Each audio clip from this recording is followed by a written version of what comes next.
My wife whispered. Don't cry now that you'll need those tears when I take the house. Her lover giggled. And the car. Her mother smiled. And your pride. The judge opened my envelope. Read. Then laughed out loud that my wife blinked.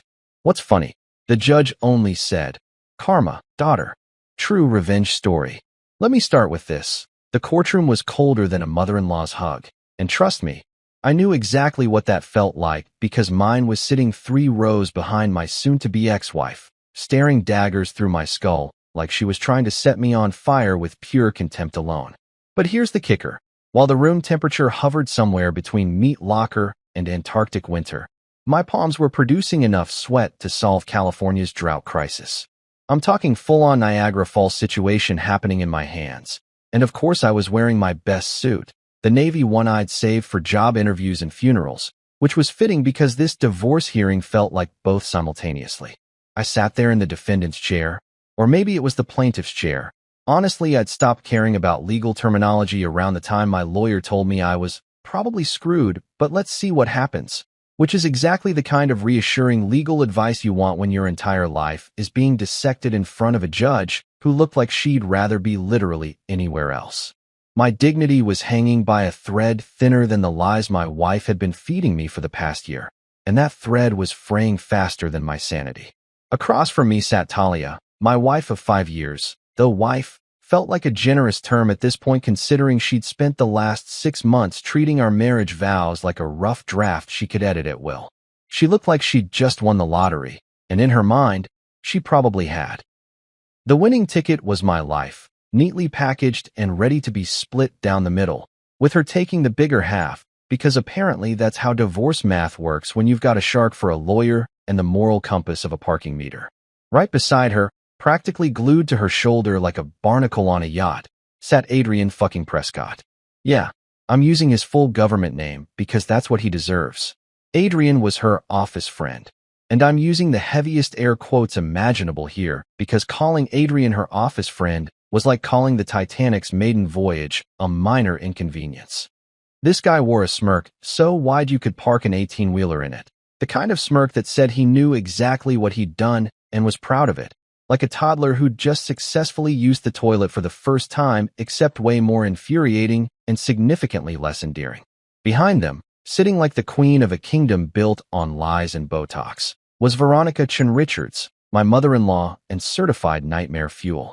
This woman had the same frozen smile she'd worn at our wedding, the one that never quite reached her eyes and always seemed to say my daughter could have done better, without her having to actually move her lips. Thanks to enough cosmetic work to fund a small country's GDP, her face had the mobility of a department store mannequin. But her eyes?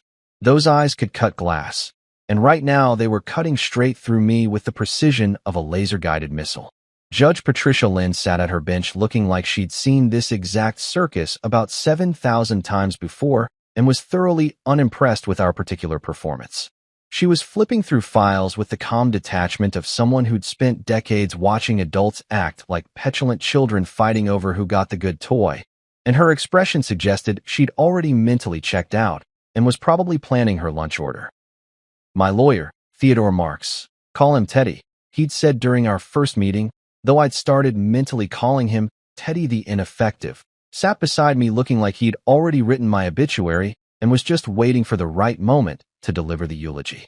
The fluorescent lights hummed overhead like angry bees, and somewhere in the back of the room, a clock ticked loud enough to remind everyone that time was money, and we were burning through both at an alarming rate. The court reporter's fingers flew across her little machine, probably typing something like, "Another idiot getting divorced, Tuesday edition," and the bailiff stood by the door looking like he'd rather be directing traffic in a hailstorm. That's when it happened. The whisper heard round my world, the moment that would have broken a lesser man, but instead just added fuel to a fire that had been building for months. Talia leaned toward me, close enough that I could smell her perfume, the expensive kind I'd bought her for our anniversary, naturally, and her lips, painted that specific shade of red that screamed warning sign to anyone with functioning eyesight, curved into something that might have been a smile if smiles were designed by people who'd never experienced joy. "Don't cry now, Marcus," she hissed, her voice dripping with so much fake concern it could have flooded the room. You'll need those tears when I take the house.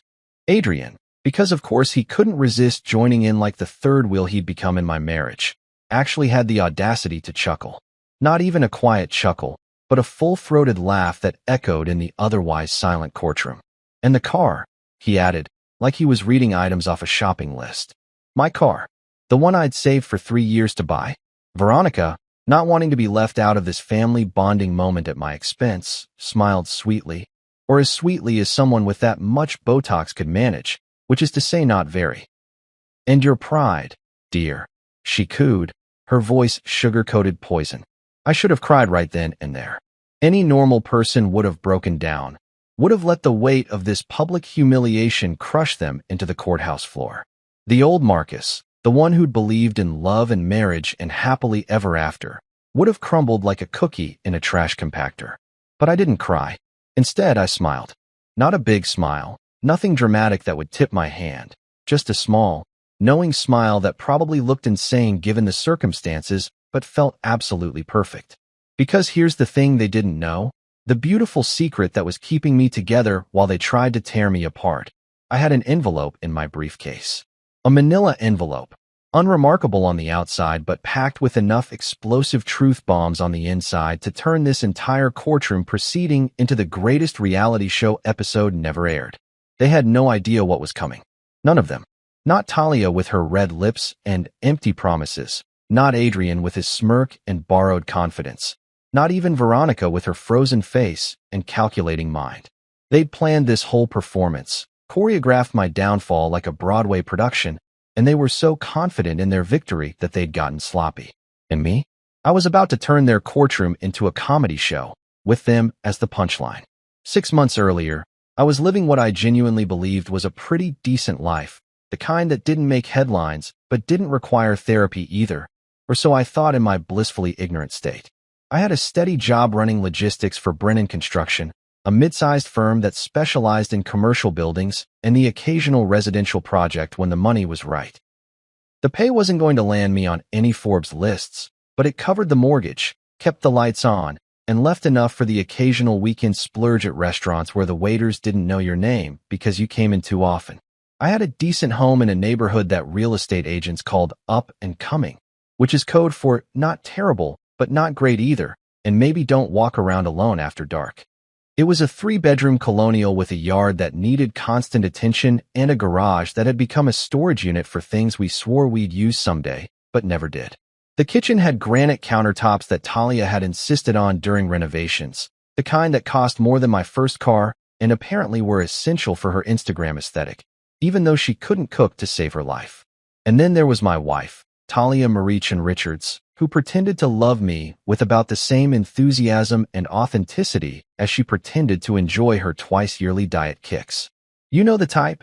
Every January and every June like clockwork, she'd announce she was getting serious about wellness and would buy enough salad ingredients to feed a rabbit army, only to abandon ship by week 2 when she remembered that kale tastes like punishment and quinoa has the texture of sand. I should have seen the pattern earlier, honestly. If she could lie to herself about loving vegetables, lying to me about loving me was probably just a minor upgrade in her deception skill set. Our mornings had this weird sitcom quality to them, except instead of laugh tracks, we had the sound of my soul slowly dying. I'd wake up at 6, stumble downstairs, and make breakfast while she'd eventually float down around 7:30, already showered and made up like she was heading to a photo shoot instead of an office where she pushed papers around and apparently seduced her boss. But I didn't know that part yet.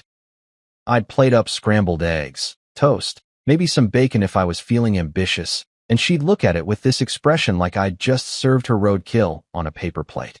Marcus, presentation matters, she'd say, pushing the eggs around with her fork like a food critic at a Michelin star restaurant.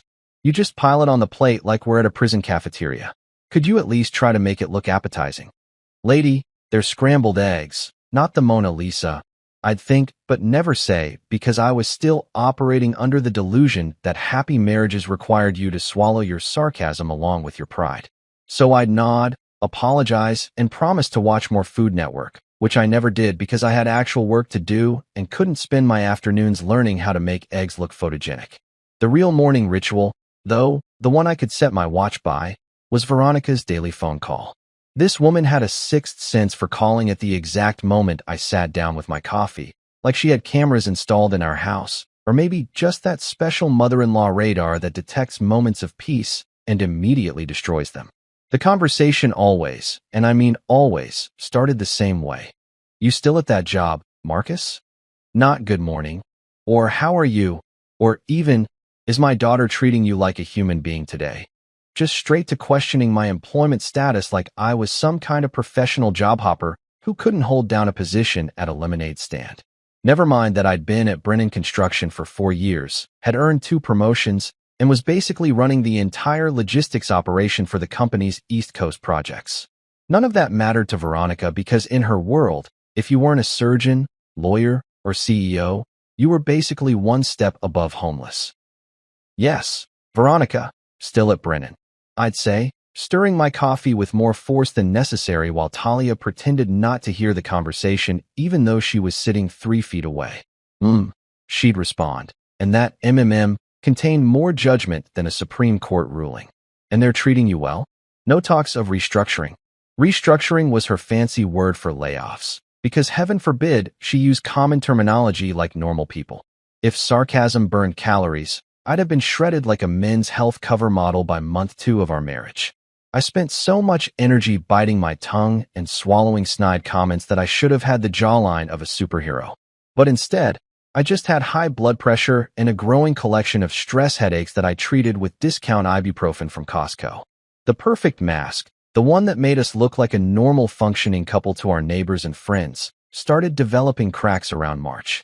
That's when Talia discovered what she called professional dedication and what I should have immediately recognized as covering for an affair. This was the same woman who'd complained about working a single minute past 5 o'clock, who'd once called me in a panic because a meeting ran 15 minutes over and she'd missed the early bird special at her nail salon. Suddenly, she was staying at the office until 8, 9, sometimes 10 at night.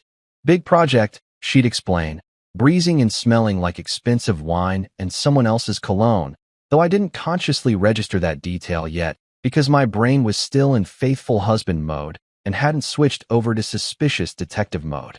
"Adrian's really cracking down on deadlines. You know how he is." I didn't know how Adrian was, actually, because I'd only met the guy twice at company holiday parties where he'd given me the kind of handshake that was just a little too firm and the kind of smile that didn't quite reach his eyes. He was one of those guys who wore expensive suits that fit too well and watches that cost more than reasonable people's cars, the kind of guy who said things like synergy and paradigm shift in normal conversation without a trace of irony. But Talia talked about him constantly. "Adrian thinks we should restructure the filing system. Adrian says the company needs to modernize. Adrian believes in work-life balance," which was rich coming from the guy who apparently believed work-life balance meant working late with other people's wives. I smelled trouble long before I saw it, and not just the cologne that wasn't mine lingering on her coat, though there was that too, some expensive designer scent that smelled like cedar and bad decisions. It was in the way she started checking her phone constantly, smiling at messages she wouldn't show me. It was in how she'd started going to the gym 4 times a week when she'd previously treated exercise like a war crime.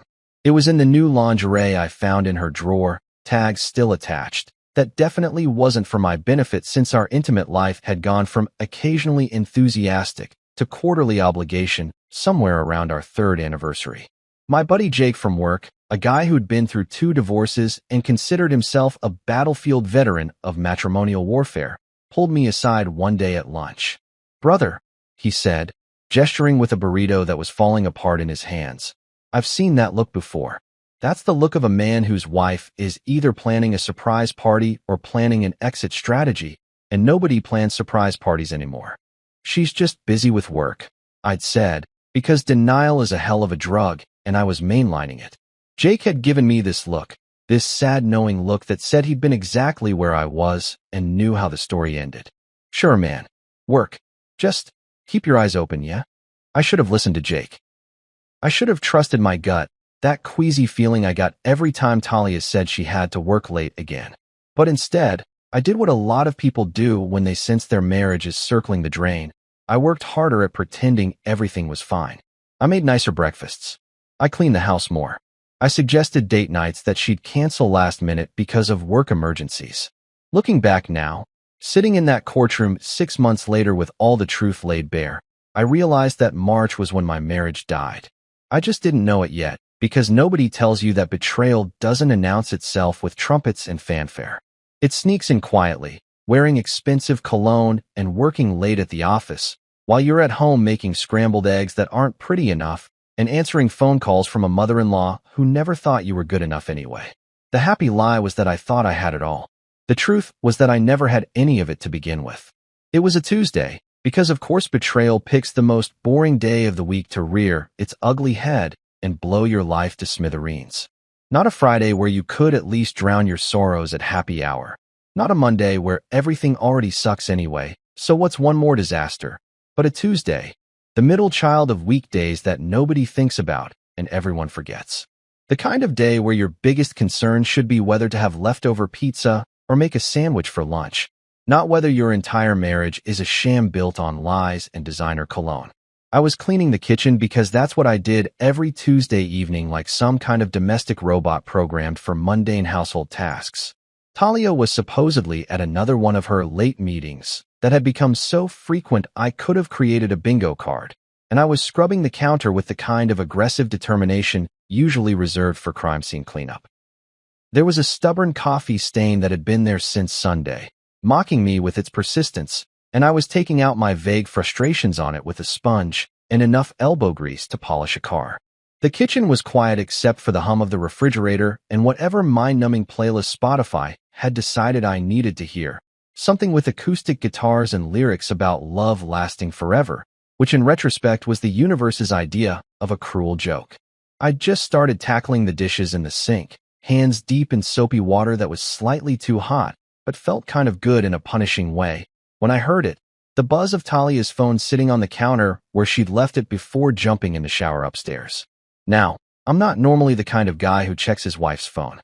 I believed in privacy, in trust, in all those things marriage counselors on YouTube say are the foundation of healthy relationships. But here's the thing about phones buzzing when your wife is upstairs and you're elbow deep in dish duty. Sometimes the screen lights up, and sometimes you glance over without really meaning to. And sometimes what you see makes your stomach drop faster than a stone in a lake. The message was right there on the lock screen. No need to even unlock the phone or do any of that spy movie stuff. Just sitting there in plain white text against her background photo of us at the beach from 2 years ago, back when I still believed her smile was genuine and not just good photography. Can't wait for tonight, baby. Wear the red dress. Adrian Redheart. I stood there, hands dripping soapy water onto the floor, staring at those words like they were written in some foreign language my brain refused to translate. Adrian. Her boss Adrian. The same Adrian who believed in work-life balance and professional development and apparently sleeping with his employees' wives. And baby? He was calling my wife baby. The audacity of this man was truly something that needed to be studied by scientists, maybe preserved in a museum under a placard that read, "Example of maximum human nerve." But it was the red dress part that really twisted the knife, that little detail that transformed this from abstract betrayal into something personal and cruel. The red dress. The one I'd saved up for and bought her for Christmas. The one that cost $300 at some boutique downtown where the salespeople looked at you like you might steal something if they didn't watch you closely enough. She'd opened it on Christmas morning, squealed with what I'd thought was genuine delight, kissed me, and said it was absolutely perfect. Perfect for date nights with me, I'd assumed like an idiot. Perfect for our anniversary dinner, maybe. Perfect for literally anything except wearing it for her boss, while I sat at home cleaning our kitchen like some kind of domestic servant who'd been demoted from husband to housekeeper without anyone bothering to tell him. My phone was right there next to hers, and for about 30 seconds I contemplated calling Jake, calling my brother, calling literally anyone who could confirm that yes, this was as bad as it seemed, and no, I wasn't having some kind of psychotic break where I hallucinated cheating evidence. But before I could reach for it, Talia's phone buzzed again. This time, I definitely looked on purpose, leaning over like I was investigating a crime scene, which I guess I was in a way, the crime scene of my murdered marriage. Veronica says the plan's working perfectly. He won't suspect a thing. And there it was, The second punch that lands right after the first one when you're already reeling. Not only was my wife cheating on me with her boss, but my mother-in-law, the woman who'd given a tearful speech at our wedding about how happy she was to welcome me into the family, which I now realized was a performance worthy of an Oscar, was actively involved in whatever scheme they were running. The plan. They had a plan.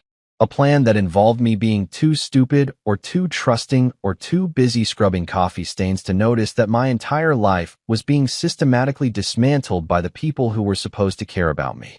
I stood there in my kitchen, water still dripping from my hands onto the hardwood floor that I'd spent a weekend refinishing last summer, and felt all these emotions crash over me like waves.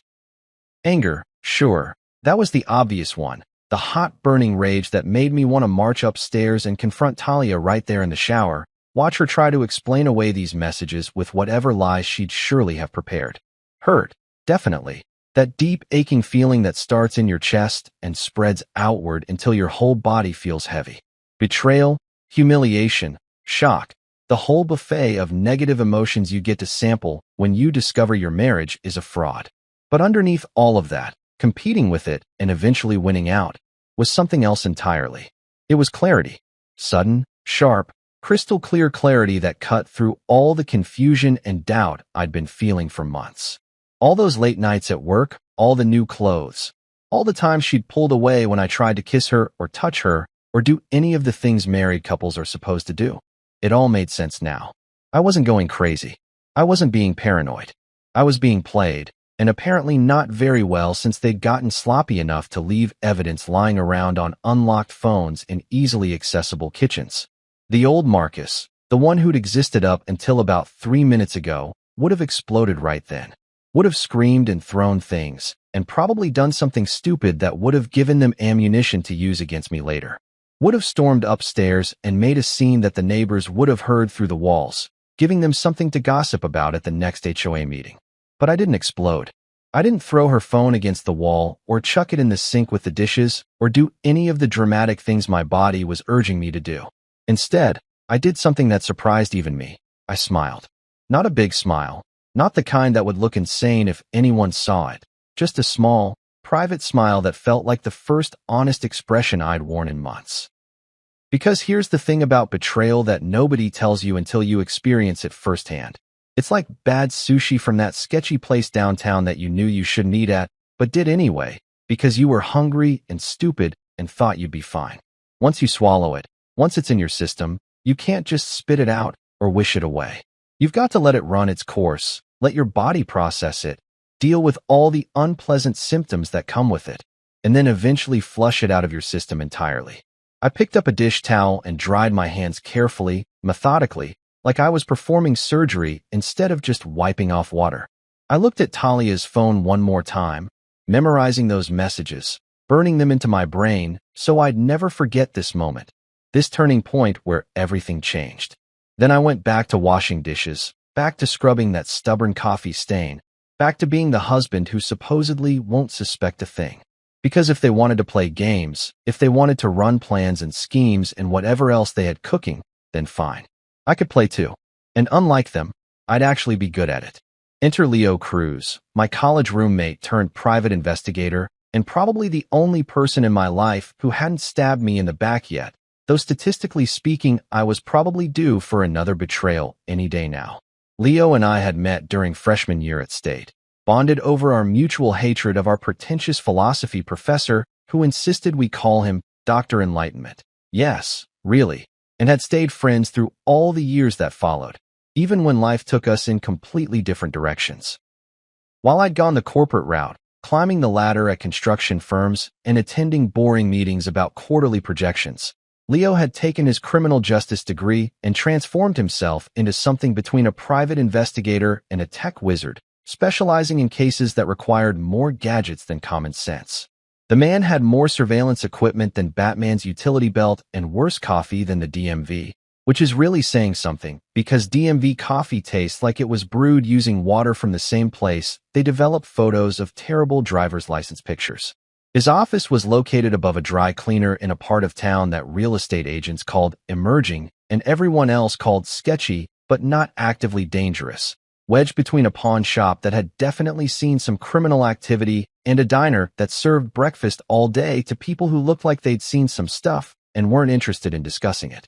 I showed up at Leo's office on a Wednesday afternoon, having taken a half day from work using the excuse of a dental appointment, which my boss had accepted without question because apparently I looked terrible enough that he believed I needed medical intervention. The stairs leading up to Leo's place smelled like a combination of chemical solvent from the dry cleaner and something that might have been curry from the Indian restaurant 2 doors down, creating an olfactory experience that could only be described as aggressive. Leo opened the door before I even knocked, which should have freaked me out, except I knew he had cameras covering every angle of the building because he was paranoid in that way that private investigators get when they've seen too much of humanity's garbage. He took one look at my face and whistled low, the kind of whistle you make when you see a car accident on the highway that's definitely going to make the evening news.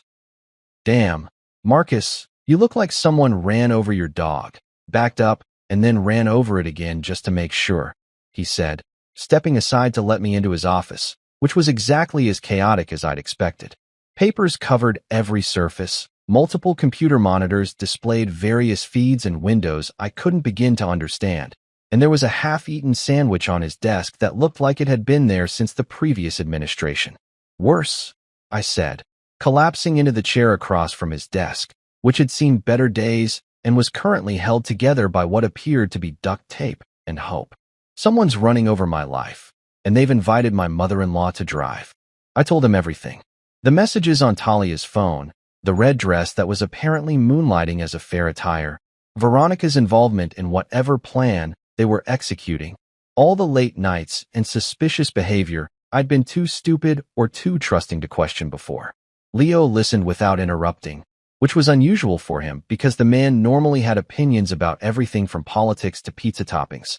But he just sat there nodding and occasionally jotting notes on a legal pad that already looked full of other people's disasters. When I finished my sad story, Leo leaned back in his chair, which creaked ominously like it was considering collapse, and whistled again. "So your wife's cheating with her boss and her mom's the campaign manager? Damn, Marcus, that's not just betrayal, that's a family project. That's like if Betrayal had a group chat and everyone was actively participating. Do they have matching t-shirts? A team slogan?" "Not helping, Leo," I said, though his sarcasm was actually weirdly comforting because at least someone was treating this situation with the absurdity it deserved instead of the tragic drama everyone else would probably go for. "Actually, I am helping," he said, spinning around to one of his computers and cracking his knuckles like a concert pianist about to perform. "Because unlike your wife, I'm actually good at my job, and unlike your mother-in-law, I'm going to use my powers for good instead of evil. Give me 3 days. Just 3 days, and I'll get you everything you need to know exactly what these people are up to." 3 days felt like 3 years, but I nodded and left Leo to his computers and surveillance equipment and terrible coffee. I went home that night and pretended everything was normal, smiled at Talia when she came home at 9:30 claiming another late meeting, and even complimented her hair, which she'd gotten cut that afternoon at a salon that charged more than my monthly car payment. Playing dumb was harder than I'd expected, like being in a play where everyone else had the script except you, but you had to pretend you knew all your lines anyway. Those 3 days were torture. I jumped every time my phone buzzed, thinking it might be Leo with updates. I analyzed every word Talia said, looking for clues or slips or anything that would confirm what I already knew. I avoided calling Veronica back when she left her daily voicemail asking about my job status, because I was pretty sure if I heard her voice I'd say something that would blow my cover as the oblivious husband. Finally, on Saturday morning, Leo called. "Get to my office. Now. And Marcus? Bring your stomach, because you're going to need it." I made it to his office in record time, probably breaking several traffic laws that I'd worry about later if I survived whatever Leo was about to show me. He had that look on his face, the one he got when he'd uncovered something big, a mixture of professional pride and human disgust that told me whatever he'd found was going to hurt. He handed me a manila folder that felt heavier than it should have, like the papers inside were made of lead instead of standard office supply store stock. "I got photos, records, timestamps, the whole package," Leo said, and his voice had lost all its usual humor. "I'm sorry, man. I really am." I opened the folder, And there it was, my marriage's autopsy report, complete with photographic evidence. Talia and Adrian at hotels, and not the cheap ones either, but places with names like the Grandview and the Sterling, the kind of places that had doorman and thread counts higher than my credit score.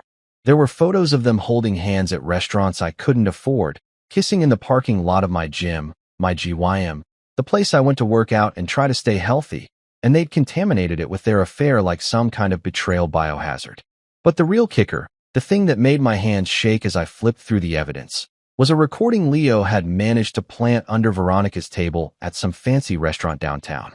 He'd followed her there, watched her meet with Talia and Adrian for what was apparently a strategy session, and had used some kind of device that looked like a pen but was actually a recorder, because Leo was basically James Bond if James Bond had worse fashion sense and an office above a dry cleaner.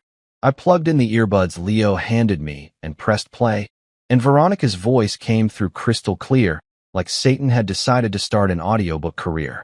Once the divorce hits, Talia gets the house, Adrian runs the business connections, and Marcus gets to keep his tears. Maybe his car if we're feeling generous, but honestly, he doesn't deserve it. They were laughing, all three of them, laughing like this was the funniest thing they'd ever heard, like my financial funeral was prime entertainment. Talia's voice chimed in, "Mom, you're terrible, but also brilliant. He has no idea any of this is coming." "Of course he doesn't," Veronica responded, and I could hear the smugness dripping from every word. Men like Marcus never do. They're too busy being loyal and dependable to notice when they're being used. It's almost sad. Almost. I pulled out the earbuds and sat there in Leo's crappy office, surrounded by the evidence of my wife's betrayal, my mother-in-law's manipulation, and my own spectacular blindness. Leo watched me carefully, probably worried I was going to have a breakdown or punch a wall or do something that would require him to use his investigator skills for damage control. But I didn't break down. Instead, I felt something cold and sharp settle in my chest, something that felt like clarity mixed with determination and seasoned with righteous anger. They were planning my financial funeral? Fine. I'd just have to make sure I was the one who survived to attend it. "Leo," I said, looking up at my friend who'd just handed me the ammunition I needed, "how do you feel about helping me plan a counterattack?" He grinned, that wild grin that reminded me why we'd stayed friends all these years. "Brother, I thought you'd never ask."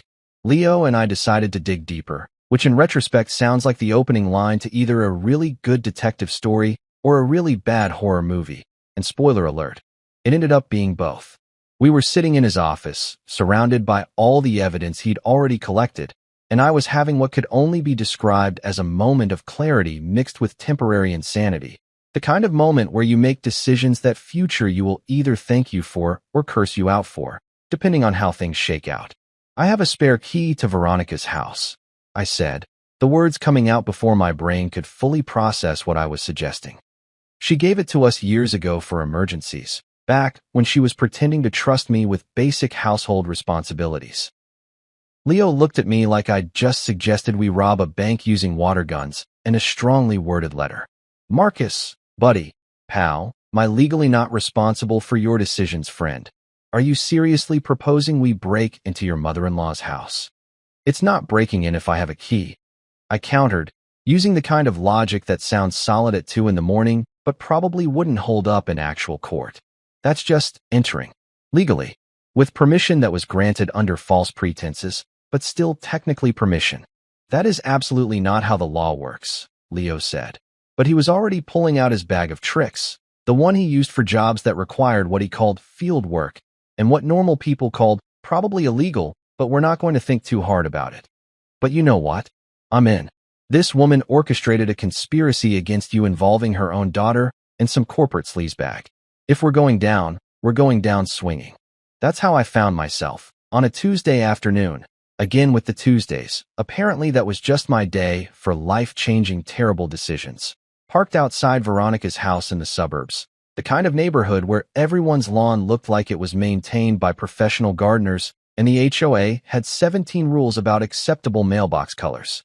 Veronica lived in a McMansion that screamed, "I have money and I want everyone to know it," complete with columns that served no structural purpose and a fountain in the front yard that definitely violated some kind of water conservation ordinance. I'd called ahead, Naturally, because I wasn't completely stupid despite all evidence to the contrary. Used the excuse that I needed to check on her smoke detectors because there'd been a recall. A complete lie, but delivered with enough concerned son-in-law energy that she'd bought it immediately and told me she'd be out all afternoon at her bridge club, which was apparently where rich suburban moms went to drink wine and judge other people's life choices. You ready for this? Leo asked, checking his watch like we were about to storm a beach instead of entering a house I technically had permission to access. He'd insisted on coming with me, bringing along some kind of camera that looked like it belonged in a spy movie and a device he claimed could detect hidden safes, though I suspected he just liked having an excuse to use his gadgets. Ready as I'll ever be, I said, which wasn't very ready at all. But we were already here, and backing out now would just mean I'd spend an hour in traffic for nothing. Using the key felt wrong, like crossing some invisible line between suspicious son-in-law and actual criminal, but I turned it in the lock anyway, and the door swung open to reveal Veronica's interior design nightmare. Everything was white. White carpets, white furniture, white walls. The kind of white that screamed, I don't have children or any concept of how real people live. There were vases that probably cost more than my monthly salary positioned on tables that looked too delicate to actually use, and paintings on the walls that were either very expensive modern art or something a toddler could have made with finger paints. Honestly, hard to tell the difference. Where do we start? Leo whispered, even though we were alone in the house and whispering was completely unnecessary, but I guess breaking and entering, legally entering, brings out the dramatic in everyone. Home office, I said, remembering the room Veronica had shown off during a Christmas party, the one she'd called her command center, which should have been my first clue that she was some kind of supervillain. Second door on the right upstairs. We climbed the staircase, me feeling like I was walking to my own execution and Leo looking like he was having the time of his life, and found the office exactly where I remembered it. Veronica's desk was one of those massive wooden things that looked like it had been stolen from a CEO's corner office, complete with a leather chair that probably cost more than my car and enough drawer space to hide bodies, which given what we were about to find wasn't that far off from the truth. Leo went to work on the desk while I tackled the filing cabinet in the corner, and that's when things went from, this is probably a bad idea, to holy hell, what fresh nightmare is this? The filing cabinet wasn't locked, which should have been my first warning that Veronica was so confident in her schemes that she didn't even bother hiding them properly. The kind of arrogance that comes from never being caught or questioned or held accountable for anything in your entire privileged life. The first folder I pulled out was labeled Marcus, Evidence, in Veronica's neat handwriting, and I'm not going to lie, seeing my name on a folder in my mother-in-law's filing cabinet felt like finding out you're the subject of a true crime documentary, except you're still alive to see it. I opened it with hands that shook slightly, not from fear exactly, but from the anticipation of just how bad this was going to be. What I found would make a therapist quit their job and move to a monastery where they didn't have to deal with human behavior anymore. Photos of me, and I mean lots of photos, enough to fill an album, except this wasn't the heartwarming family kind. This was the collecting evidence for a lawsuit kind. There was a photo of me yawning at a family dinner, captioned in Veronica's handwriting, lack of ambition, constantly tired, no drive.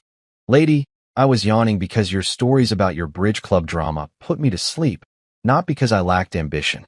Another photo showed me fixing the leaky sink at our house, something I'd done on a Saturday morning because we couldn't afford a plumber and I'd watched enough YouTube videos to figure it out. Veronica's caption, desperate for attention, needs to feel useful, possible inferiority complex. I was fixing a damn sink, not performing surgery on national television. The mental gymnastics required to turn basic home maintenance into a psychological disorder deserved some kind of award for creative character assassination. Then there was my personal favorite, a photo of me eating leftovers straight from the Tupperware container while standing at the counter, something literally every human being with a functional digestive system has done at least once in their lives.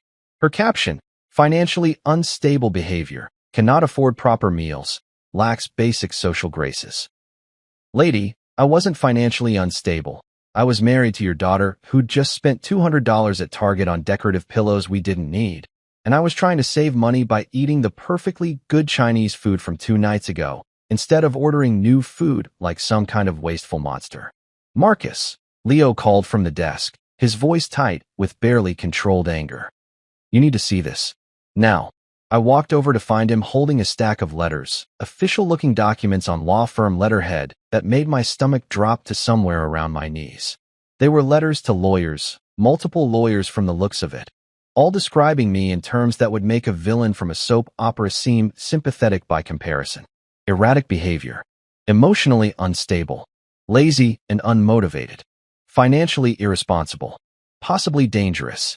Possibly dangerous? I'd never raised my voice to Talia, never broken anything in anger, never done anything remotely threatening. But here was Veronica painting me as some kind of ticking time bomb waiting to explode. The letters detailed a plan to document my declining mental state and increasingly erratic behavior to support what they were calling an urgent divorce filing based on safety concerns. But wait, there was more, because apparently this horror show came with bonus features. Leo found financial statements where my name had been conveniently omitted from joint accounts, making it look like Talia had funded everything in our marriage while I contributed nothing. Found deed transfers that had been prepared but not yet filed, ready to strip my name from our house the moment the divorce papers were signed. Found credit card statements showing purchases I'd never made, probably forgeries designed to make me look like a spending-addicted mess. And then, buried at the bottom of another folder labeled Adrian, background, Leo found something that made both of us stop and stare.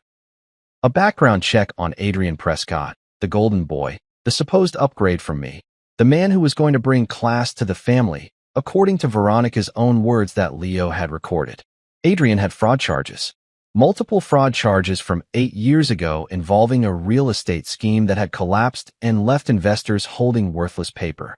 The charges had been settled out of court with enough money changing hands to make them disappear from casual searches, but they were there, documented in black and white, showing that the man Veronica wanted to replace me with was actually a legitimate criminal who just had enough money to make his crimes go away. And Veronica knew. The dates on the background check showed she'd run it months ago, right around the time Talia's affair had started, which meant she'd known exactly what Adrian was, and had decided he was still better than me because apparently having actual fraud charges was more acceptable than eating leftovers from Tupperware. "This isn't just betrayal," I said, looking at Leo with the kind of clarity that only comes when you've seen the absolute worst of people you thought you knew. "This is corporate sabotage. This is a conspiracy. This is enough evidence to bury them," Leo finished, already photographing every document with his fancy spy camera. "Marcus, my friend, what we have here is enough ammunition to turn that courtroom into their worst nightmare." I stood there in Veronica's pristine white office, surrounded by evidence of her hatred and manipulation, and felt something shift inside me. The old Marcus, the one who'd believed in family and loyalty and giving people the benefit of the doubt, died somewhere between the yawning photo and the fraud charges. The new Marcus, the one holding a folder full of his own character assassination, was ready for war. We spent another hour photographing everything, making sure we had copies of every document, every photo, every piece of evidence that Veronica had so carefully compiled in her mission to destroy me. When we finally left, locking the door behind us and driving away from that white McMansion of horrors, I felt lighter somehow, like I'd just downloaded all the proof I needed that I wasn't crazy, wasn't the problem, wasn't any of the things they tried to make me believe I was. "You know what the best part is?" Leo said as we drove back toward the city. "She did all our work for us. She documented everything so thoroughly that we don't even need to investigate further. She gift-wrapped the evidence of her own conspiracy." He was right. Veronica's arrogance, her absolute certainty that she'd never be caught or questioned, had led her to create a paper trail that would make prosecutors weep with joy. She'd been so busy building a case against me that she'd accidentally built a case against herself. And now? Now I had everything I needed to make sure that when we got to that courtroom, I wouldn't be the one walking away with nothing but my tears. I could have screamed. I could have marched straight back home that Tuesday evening, thrown every single piece of evidence in Talia's face, and watched her try to explain away photos of her tongue down Adrian's throat like she was giving him CPR in a parking lot. I could have called Veronica and told her exactly what I thought of her little filing cabinet of horrors and her character assassination project, that had clearly taken more effort than she'd ever put into actually being a decent human being. I could have done a lot of things that would have felt good in the moment and terrible in the long run, like eating an entire pizza at midnight or texting your ex after 3 beers, satisfying temporarily, but ultimately a disaster. Instead, I did something that required more self-control than I'd ever exercised in my entire life. I played dumb. Not just regular dumb, but Oscar-worthy, method acting, Daniel Day-Lewis level dumb. I became the oblivious husband they thought I was, the clueless fool who couldn't see what was happening right under his nose even though it was more obvious than a neon sign in a blackout. I smiled through dinners where Talia would come home late smelling like wine and Adrian's expensive cologne that probably cost more per ounce than my car insurance. I'd ask about her day with genuine interest plastered on my face like a mask I couldn't take off, and she'd spin elaborate stories about meetings and deadlines and projects that needed her undivided attention, and I'd nod along like I was listening to fascinating information instead of transparent lies that a toddler could see through. "How was work, honey?" I'd ask, setting down plates of whatever dinner I'd managed to cook, because apparently I'd become both the suspicious husband and the domestic servant in this twisted situation. "Exhausting," she'd sigh, pushing food around her plate in that way she did when she was lying, though I hadn't recognized it as a tell until now. Adrian had us in back-to-back meetings all afternoon. "The new client portfolio is absolutely brutal." "Sounds rough," I'd say, taking a bite of the chicken that I'd actually seasoned properly this time, with presentation and everything. Not that she noticed or cared. "You should take it easy this weekend, maybe relax." She'd smile at me then, this condescending smile that I now recognized as the expression of someone who thought they were getting away with murder, and say something like, "You're so sweet, Marcus." So, uncomplicated. Uncomplicated. That was her code word for stupid, I realized. Every time she called me sweet or simple or uncomplicated, she was really saying, "Thank God you're too dumb to figure out what I'm doing."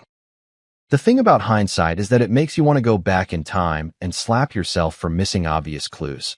But time travel hasn't been invented yet, so I just had to sit there with my newfound knowledge and my carefully maintained poker face. The worst part was dealing with Veronica's calls, which continued with the regularity of a Swiss watch and the warmth of a restraining order. She'd call every morning, always right when I was trying to enjoy my coffee in peace, and launch into her usual interrogation about my job status and life choices. "Marcus, dear," she'd say, and the dear sounded like she was saying disappointment, but with more syllables. "Still at Brennan? No changes? No developments?" She was fishing, I realized. Fishing to see if I'd noticed anything, if I suspected anything, if I was about to blow up their carefully orchestrated plan. And every time, I'd give her exactly what she wanted to hear. "Nope, same old, Veronica," I'd say, injecting just enough boring contentment into my voice to make her believe I was the most oblivious man on planet Earth. "Everything's great. Talia's doing amazing at work. I'm keeping busy. Life is good." I could practically hear her smiling through the phone, that self-satisfied smile of someone who thought their plan was working perfectly. "That's wonderful, Marcus. Just wonderful."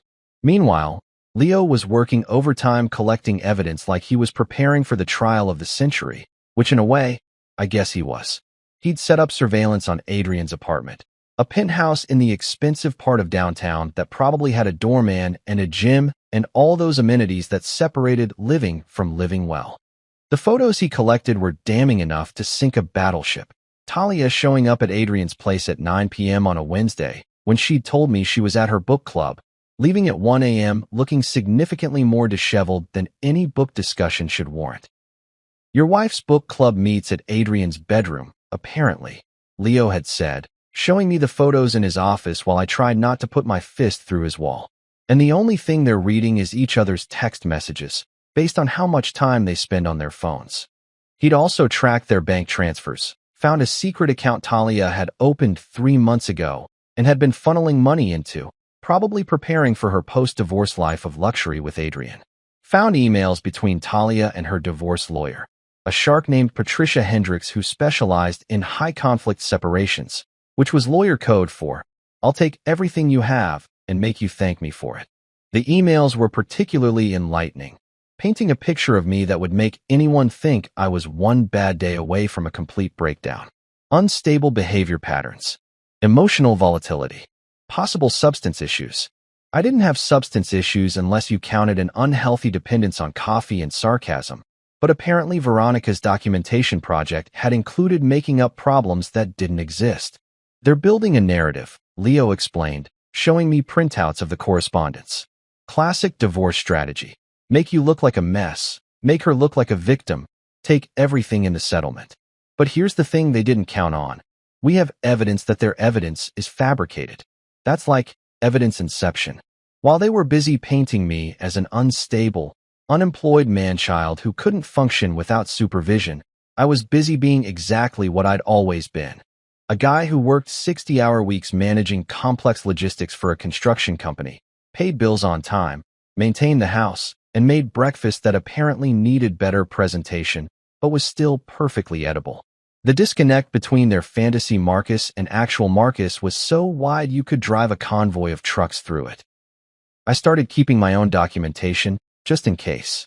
Photos of my timesheets showing the hours I actually worked, not the imaginary part-time schedule they were claiming. Bank statements proving I contributed equally to household expenses, contrary to their narrative that I was some kind of financial parasite. Even character references from my boss and coworkers, people who could attest that I wasn't the hot mess Veronica's file suggested. You're building a counter case, Leo observed during one of our strategy sessions in his office, which had become our unofficial war room. This is good. This is smart. You're thinking like someone who's about to absolutely wreck these people in court. I'm thinking like someone who's tired of being treated like an idiot. I corrected, sorting through another stack of evidence. They want to play games? Fine. But I'm done being the pawn. Time to be the player. The hardest part wasn't collecting evidence or maintaining my cover. It was watching Talia come home every night and pretend she still loved me, or at least pretend she didn't actively hate me. She'd kiss me on the cheek, this perfunctory gesture that had as much feeling as kissing a doorknob, and ask about my day like she cared, and I'd tell her about spreadsheets and delivery schedules and all the boring details of my actual life, while she mentally calculated how much of it she could take in the divorce. My buddy Jake from work noticed something was different, pulled me aside one day during lunch, and asked if everything was okay at home. "You've got that look, man," he said, gesturing vaguely at my face. "That's the look of someone who knows something but can't say it yet. I've worn that look. It sucks. Everything's fine."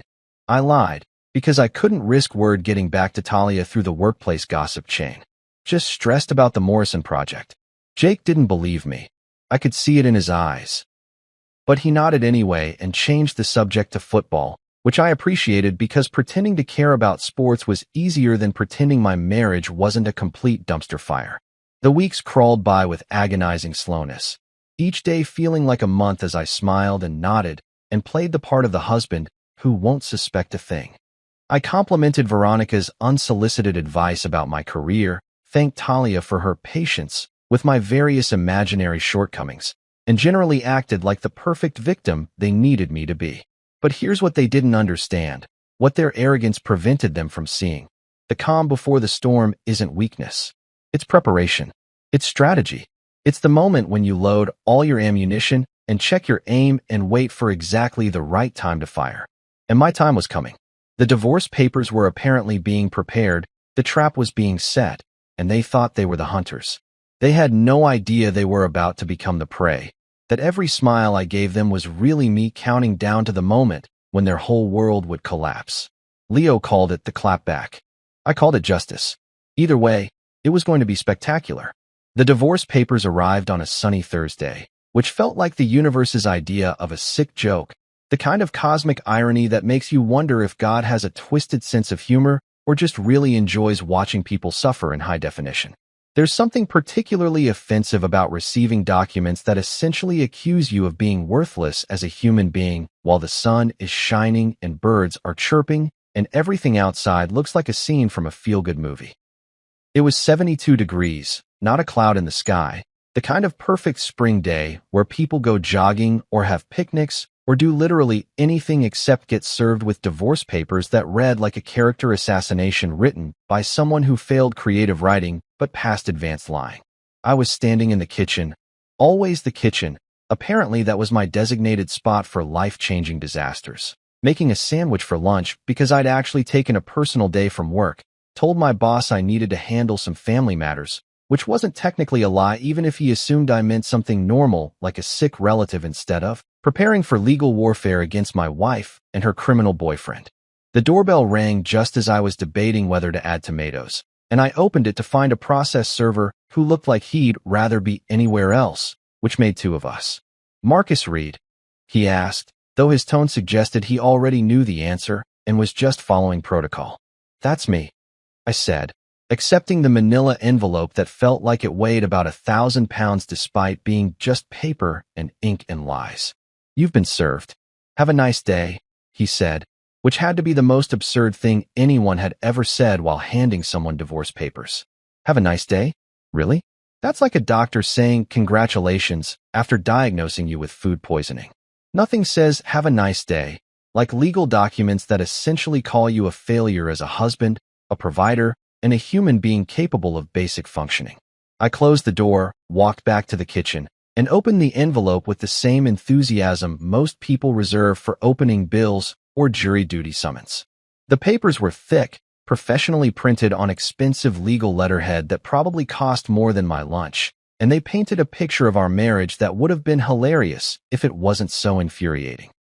According to Patricia Hendricks, Esquire, attorney extraordinaire and professional homewrecker, I was an emotionally unstable individual with erratic behavior patterns and questionable employment stability. I was financially irresponsible and unable to contribute meaningfully to the household. I had demonstrated concerning patterns of behavior including isolation, mood swings, and potential substance dependency. Isolation. I'd been isolated because my wife was screwing her boss and avoiding me. Mood swings? Yeah, I got moody when I discovered my marriage was a fraud. Potential substance dependency? Lady, I drank coffee and occasionally had a beer while watching sports I didn't care about. If that's substance dependency, then half of America needs rehab. The really creative part was how they twisted every normal thing I did into evidence of my inadequacy. Worked long hours, absent from the home, and emotionally unavailable. Tried to save money, financially controlling and restrictive. Fixed things around the house. Obsessive need for control and validation. They'd taken the entire scope of normal human behavior and run it through some kind of reverse psychology machine that turned everything into a red flag.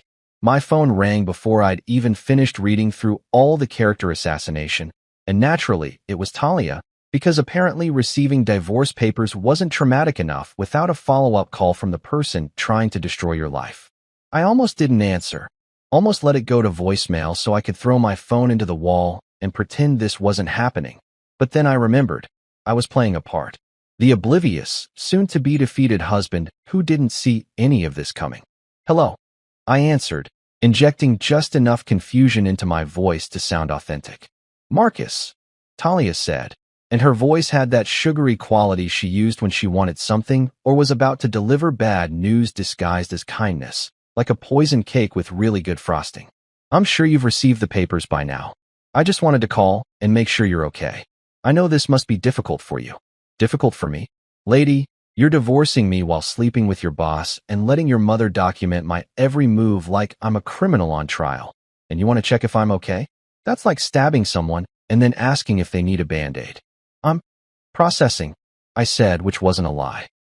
I was processing a lot of things, mainly how I'd managed to marry someone with the empathy of a parking meter and the moral compass of a broken GPS. "I want you to know this isn't personal," she continued. And I had to bite my tongue to keep from laughing, because how was divorce not personal? "You're a good person, Marcus, you really are. You're just not the right person for me. You'll find someone more suited to your level. Someone more average." Average. There it was, the word that summarized how she really saw me, how she'd probably always seen me.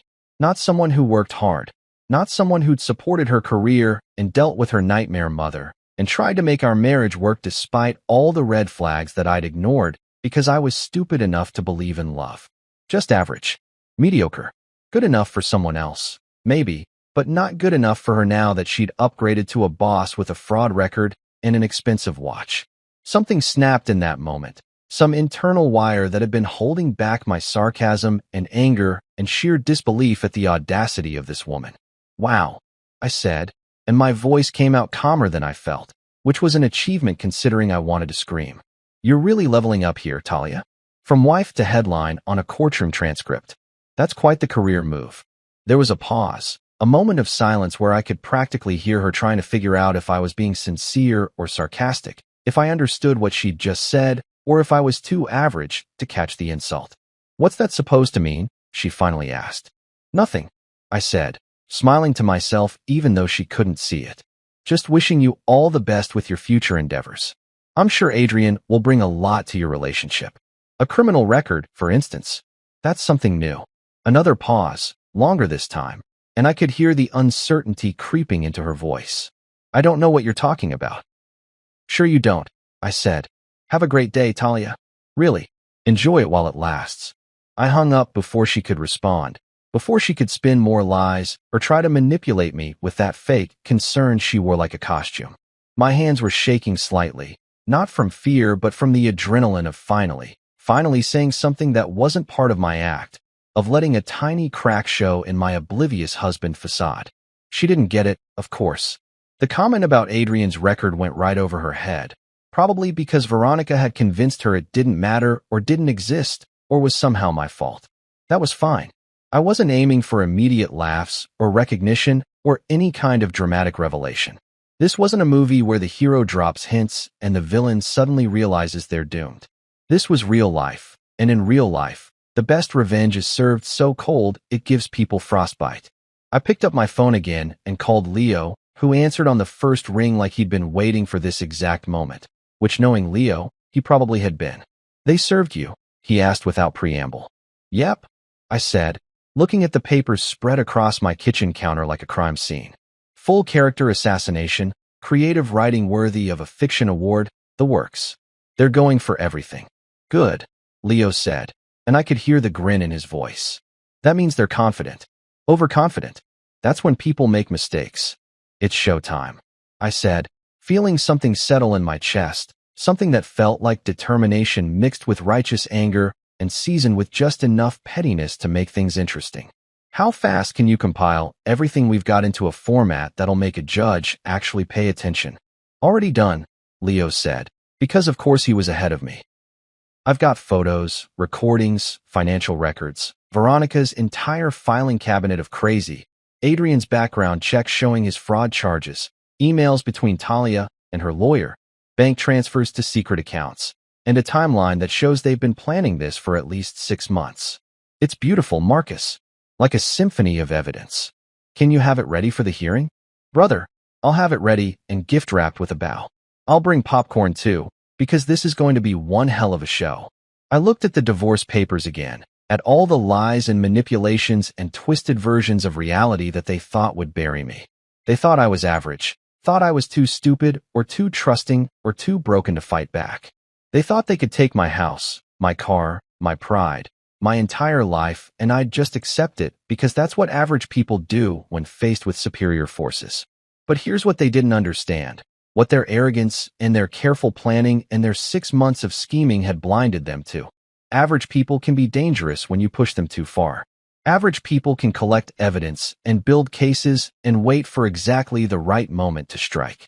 Average people can smile through betrayal and document every lie and prepare for war while their enemies celebrate victories that haven't happened yet.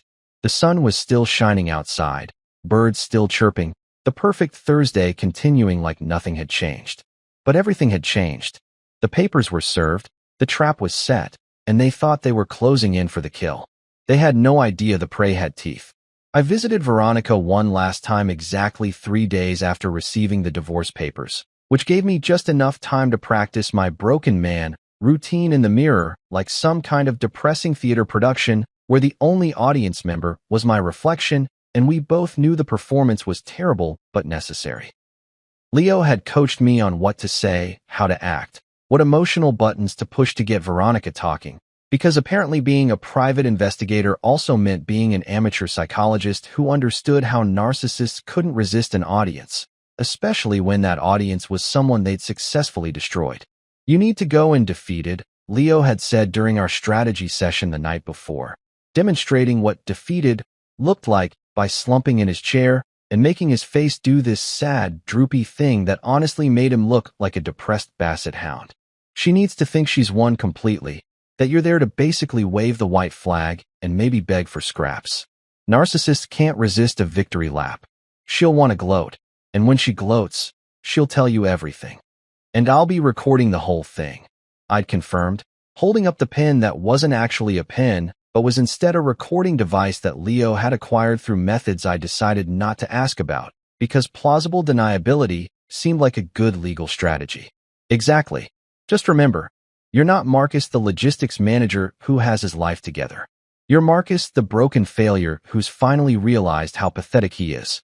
Channel every sad movie you've ever seen, every country song about heartbreak, every insurance commercial that makes people cry for no reason.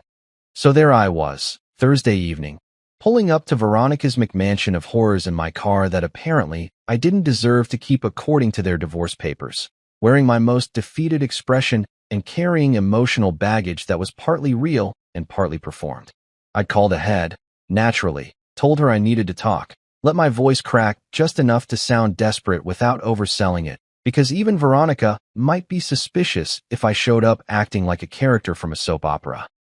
She'd agreed immediately, which should have been my first clue that she was absolutely thrilled at the opportunity to twist the knife a little deeper, and told me to come by at 7 because that's when she'd be done with her evening yoga class, which was apparently a thing rich people did to feel virtuous about their terrible life choices.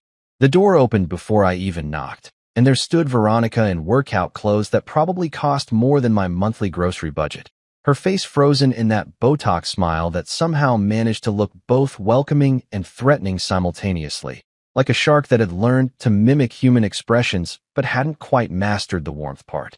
"Marcus," she said, and her voice dripped with so much fake concern it could have flooded her foyer. "Come in, dear. You look terrible." "Thanks, Veronica," I said, shuffling inside like a man who'd given up on basic posture and dignity, which wasn't entirely acting because the past few days had been exhausting, and pretending to be okay while your life imploded was harder than any physical labor I'd ever done. "I feel terrible." She led me to her living room, the one with the white furniture that still looked like it had never been sat on by actual humans, and gestured for me to sit on the couch, while she perched on an armchair like a queen preparing to address a peasant. I sank into the cushions with the defeated energy of someone who'd already lost everything, made sure the recording pin in my shirt pocket was positioned correctly, and prepared to give the performance of my lifetime. "I suppose you received the papers," Veronica said, not even bothering to ease into the conversation because subtlety had never been her strong suit, right alongside empathy and basic human decency. "Yeah," I said, letting my voice crack slightly. I don't understand, Veronica. What did I do wrong? I tried so hard to be a good husband, to provide for Talia, to be the man you both wanted me to be. Where did I fail?" Her eyes lit up like Christmas morning, that special gleam that appears when someone who's been dying to deliver a speech finally gets their chance. This was it, the moment she'd been waiting for, the opportunity to explain exactly how and why I was inadequate while I sat there and took it like the pathetic failure she believed I was. "Oh, Marcus," she sighed, settling deeper into her chair like she was preparing for a long monologue. "You didn't fail at one specific thing. You failed at being enough. You were always just average. Mediocre. Do you know how hard it was watching my daughter settle for someone like you when she could have had so much more?" "Someone like Adrian?" I prompted, playing dumb even though every word she said made me want to throw one of her expensive decorative pillows at her frozen face. "Exactly like Adrian," she said, warming to her subject like a professor who'd finally found a student interested in their boring lecture. "Now there's a man with ambition, with class, with the kind of future that my daughter deserves. He has connections, Marcus. Real connections in the business world. He's going places." Yeah, he's going places, I thought. Like maybe prison if those fraud charges ever caught up with him. But I kept that observation to myself and instead just nodded sadly like a man accepting his inferiority. "But Talia and I had something," I said, injecting just enough desperation into my voice to sound pathetic. "We built a life together. The house, our memories, everything we worked for." "Everything she worked for, you mean?" Veronica interrupted, and there was real venom in her voice now. the kind that suggested she'd been holding back this speech for years and was finally letting it loose. Let's be honest, Marcus. You contributed what? A paycheck from a job that barely covers expenses? Some basic household maintenance. Please. Talia could have hired people for that. What she needed was a partner who could elevate her, not drag her down to your level. The recording pen in my pocket was capturing every word, every condescending syllable, and I had to resist the urge to smile, because she was giving me exactly what I needed. Her own words condemning her, her own voice revealing the conspiracy, her own arrogance digging her grave. So this was planned? I asked, playing up the hurt confusion. The divorce, everything? Veronica actually laughed, this delighted little sound that made her sound like a Disney villain who'd just successfully poisoned the princess. Of course it was planned, you silly man. Do you think any of this happened by accident? Talia's been unhappy for over a year. Adrian showed interest in her at the company retreat last summer, and I encouraged her to pursue it because I could see he was exactly what she needed. Someone with ambition. Someone with prospects. Someone who wasn't you. But the papers say I'm unstable, that I have problems.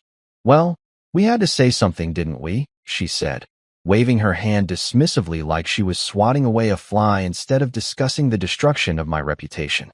Patricia assured me that the courts look more favorably on women who can demonstrate that their husbands are unfit. So we documented everything. Every little behavior, every quirk, every moment that could be interpreted as problematic. It wasn't hard, Marcus. You made it easy by being so predictable. She was on a roll now, couldn't stop herself if she tried, and I just sat there nodding and looking defeated while internally celebrating every word that sealed her fate. The best part, she continued, leaning forward conspiratorially like we were friends sharing secrets instead of enemies in the middle of psychological warfare, is that you never suspected a thing.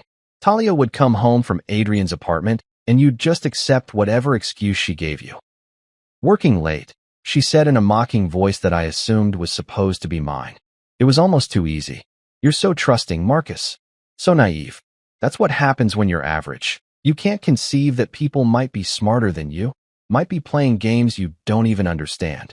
So what happens now? I asked, letting my shoulders slump even further. She takes everything? The house, the car, everything we built together? Everything she built. Veronica corrected again, clearly enjoying this way too much to notice that I'd stopped looking quite as defeated and had started looking slightly more calculating. And yes, that's exactly what happens. You'll get to keep your dignity, I suppose, though even that's questionable given how this will all play out in court. But don't worry, Marcus. You'll find someone eventually. Someone more suited to your station in life. Someone who doesn't mind average. There it was again, that word that summed up everything she thought about me. Everything this whole conspiracy was built on. The assumption that I was too average, too stupid, too trusting to ever fight back or see through their plans or prepare any kind of defense. I just wanted to understand, I said, standing up slowly like a man who'd accepted his defeat and was ready to leave with his tail between his legs. Thank you for being honest with me, Veronica. At least now I know where I stand. Oh, Marcus, she said, standing as well, and walking me to the door with the satisfied air of someone who'd just won an argument. You're taking this better than I expected. I'm almost proud of you. Talia will be relieved that you're being reasonable about all this. It'll make everything so much easier. Yeah, I said, pausing at the door and turning back to look at her one last time, memorizing that smug expression so I could remember it later when everything fell apart. I'm sure it will make everything easier. For everyone involved. She actually patted my shoulder, this condescending gesture that made my skin crawl, and then I was out the door, walking to my car, getting in and driving away from that house with my recording device full of everything I needed. When I was safely 3 blocks away, I pulled over and called Leo, my hands shaking slightly from adrenaline and barely contained rage, and something that felt suspiciously like triumph. Tell me you got it all, he said immediately. Every single word. I confirmed, pulling the pen from my pocket and staring at it like it was the Holy Grail. She confessed to everything, Leo. The affair, the planning, the fabricated evidence, all of it. She couldn't help herself. That's because narcissists always think they've won right up until the moment they lose, Leo said, and I could hear him grinning. Now we've got them, Marcus. We've got all of them. I sat there in my car, recording pen in hand, and finally let myself smile for real. Not the fake smile I'd worn for weeks, not the defeated expression I'd just performed for Veronica, but a genuine smile that came from knowing I'd just documented my own vindication. When I left Veronica's house, I wasn't a victim anymore. I was the director of the finale, and the recording in my pocket was about to become the star of the show. Fast forward to that freezing courtroom, the one I told you about at the very beginning of this whole mess, where the air conditioning was set to Arctic tundra and my palms were producing enough sweat to solve the water crisis in several developing nations. Judge Patricia Lynn sat at her bench looking thoroughly unimpressed with all of us, probably already mentally composing her grocery list or planning her vacation or doing literally anything more interesting than presiding over what she assumed was just another routine divorce case between two people who couldn't stand each other anymore. Talia sat across from me looking like she owned the world, the universe, and possibly several parallel dimensions, her red lips curved in that smug smile that said she'd already calculated exactly how much of my life she was taking home today. She kept glancing at Adrian, who sat beside her, wearing that infuriating smirk that made me want to introduce his face to the nearest wall, and occasionally they'd exchange these little looks that probably made them feel clever and superior, but really just made them look like villains from a bad soap opera who hadn't realized they were in the episode where the hero fights back. Veronica sat behind them like the puppet master she believed herself to be, her frozen Botox face attempting something that might have been a smile in another lifetime, probably already mentally redecorating my house and planning how to spend the money they thought they were getting. My lawyer, Teddy the Ineffective, sat beside me shuffling papers and occasionally sighing like he was already planning his apologetic speech for after we lost everything, which was touching in its pessimism, but ultimately unnecessary. Patricia Hendricks, Talia's shark lawyer, had just finished presenting their case, which was basically a greatest hits compilation of lies, fabrications, and creative interpretations of reality that would make conspiracy theorists seem reasonable by comparison.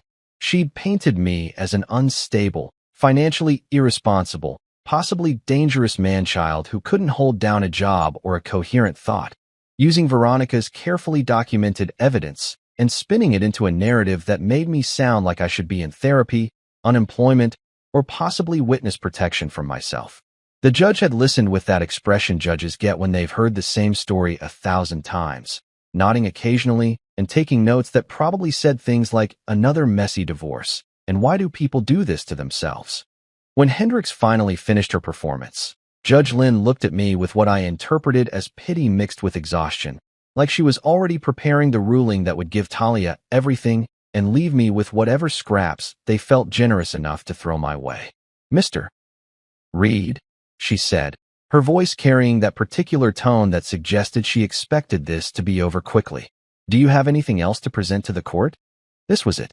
The moment I'd been preparing for, planning for, losing sleep over for the past several weeks. I stood up slowly, reached into my briefcase with hands that were surprisingly steady considering the adrenaline flooding my system, and pulled out the manila envelope that contained everything. Every photo, every recording, every document that proved their entire case was built on lies and conspiracy and arrogance so thick you could cut it with a knife. Yes, Your Honor, I said, walking toward her bench with the envelope held like it was the most precious thing in the world, which in that moment, it absolutely was. Just the truth. I slid it across her bench and watched her face as she opened it, pulled out the contents, and started reading. Her expression shifted from bored tolerance to interested attention to something that looked suspiciously like suppressed amusement as she flipped through photos of Talia and Adrian at hotels, read through Veronica's own documentation of her conspiracy, examined the background check showing Adrian's fraud charges, and finally, the piece de resistance, picked up the transcript of Veronica's confession. The courtroom was silent enough to hear a pin drop, or in this case, hear the exact moment when Talia realized something had gone very, very wrong. I could see her leaning forward slightly, trying to see what the judge was reading, her confident expression starting to crack like cheap paint on a sun-damaged wall. Judge Lynn reached the audio recording, put in her earbuds. Yes, Leo had made sure everything was properly formatted and accessible because he was a professional like that, and pressed play. I couldn't hear what she was listening to, But I didn't need to because I'd memorized every word of Veronica's confession, every condescending syllable where she'd admitted to fabricating evidence and planning my financial destruction. The judge's eyebrows climbed steadily higher as she listened, and then, this beautiful, perfect moment that I'll remember for the rest of my life, she started to laugh. Not a polite chuckle or a small smile, but a deep, genuine laugh that echoed through the courtroom and made even the bailiff crack a grin. She pulled out the earbuds, shook her head, and looked directly at Talia with an expression that could only be described as, "You have got to be kidding me." "What's so funny?" Talia snapped, her voice sharp with panic and confusion, the mask finally slipping to reveal the person underneath who'd just realized her carefully constructed house of cards was collapsing. Judge Lynn looked at her with something that might have been pity in another context, but was clearly satisfaction in this one. "Karma, Miss Chin Richards. That's what's funny. Karma." And just like that, with one word, in a manila envelope full of truth, everything changed. 6 months later, life's good. Actually, scratch that. Life's better than good. Life's the kind of amazing that makes you wonder why you wasted so much time being miserable with people who treated you like a participation trophy instead of an actual human being with value. I renovated the house, which the judge awarded to me along with pretty much everything else after declaring Talia's case one of the most egregious examples of matrimonial fraud she'd seen in 20 years on the bench. Talia's old office, the one where she used to take business calls that were definitely not business, is now a gaming room complete with a massive TV and a sound system that probably violates several noise ordinances. I named my new grill Karma because I'm petty like that, and it makes me smile every time I fire it up for burgers. The divorce settlement was poetic justice in its finest form. Talia got nothing. Actually less than nothing because she had to pay my legal fees, which Leo made sure were substantial. Adrian got audited by the IRS after someone anonymously tipped them off about some creative accounting he'd been doing. And let's just say those old fraud charges suddenly became very relevant again. Veronica was fined for harassment and filing false reports. Plus, she had to attend court-ordered anger management, which I like to imagine involves a therapist trying to explain empathy to a woman who thinks it's a type of Italian cheese. I kept my job, got a promotion actually, because turns out when you're not spending all your energy dealing with a cheating wife and her criminal boyfriend, you can focus on work and do it well. My boss gave me a raise in a corner office, said something about recognizing dedication, which was nice even if it came 6 months too late to save my marriage. Though honestly, that marriage needed to die like a mercy killing for a plant that's beyond saving. Leo visits often, usually bringing pizza and stories about his latest cases that make mine look tame by comparison. "Any regrets?" he asks one evening while we're sitting on my back deck, the one I rebuilt myself because I had time and spite and YouTube tutorials. "Yeah," I say, cracking open a beer and watching the sun set over my backyard. My house, my yard, my rules, my peace. I should have charged admission for that courtroom show. Could have sold tickets, made it a whole event. Judge Lynn's laugh alone was worth the price of entry. We toast our beers as the sky turns orange and purple, and somewhere across town, Talia's probably splitting rent with her mother in an apartment that doesn't allow pets or joy. If there's one thing I learned through this entire disaster, it's this. Never underestimate a calm man with receipts, a good lawyer, and a best friend who knows how to work a recording device. And if you're ever in court and the judge starts laughing, pray to every deity you can think of that she's not laughing at you.